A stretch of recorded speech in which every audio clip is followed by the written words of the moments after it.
இன்றைய தேவ பிரசன்னம். கர்த்தருக்கு பிரியமான தேவனுடைய பிள்ளைகளே, இந்த நாளில் இன்றைய தேவ பிரசன்னத்துக்குள் பிரவேசித்து கர்த்தருடைய வேத வசனங்களை நாம் தியானிப்போம். ஆமென்.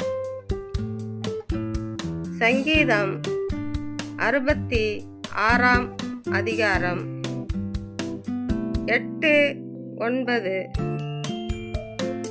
ஆகிய வசனங்களை நாம் வாசிக்க கேட்போம். ஆமென். ஜனங்களே, நம்முடைய தேவனை ஸ்தோத்தரித்து அவரை துதிக்கும் சத்தத்தை கேட்க பண்ணுங்கள்.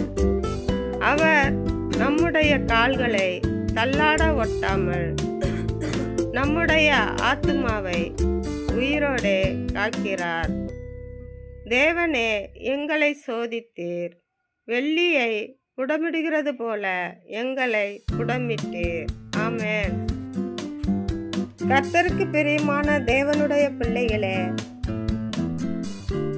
தேவன் நம்மை வெள்ளியை எப்படி உருக்கி புடமிடுகிறார்களோ அதேபோல் தேவன் தம்முடைய ஜனத்தை பரிசுத்த பாதையிலே நடத்துவதற்கு புடமிட்டு சோதித்து சுத்தமான வெள்ளியை போல் மாற்றுகிறார்.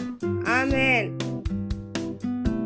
அருமையான கர்த்தருடைய பிள்ளைகளே, மனிதனுக்கு நீதியையும் சத்தியத்தையும் அறிந்து கொண்டு நடப்பது அதிக கஷ்டமாக தோன்றலாம். ஆமென். ஆனால் கர்த்தரை நம்பி இருக்கிற ஜனத்துக்கு அது ஒரு லேசான காரியம். ஆமென்.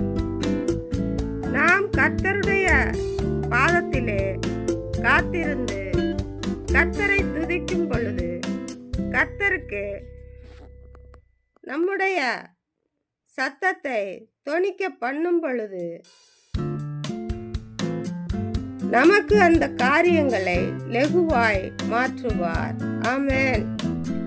ஆகையால் கர்த்தருக்கு பயந்த ஜனமே, கர்த்தர் நம்முடைய கால்களை தள்ளாட விடாமல் நம்முடைய ஆத்துமாவை உயிரோடே காக்க வல்லவராயிருக்கிறார். கர்த்தர் நம்மை நீதியின் வஸ்திரத்தால் அழகு பார்க்க விரும்புகிறார். ஆமென். ஆமென்.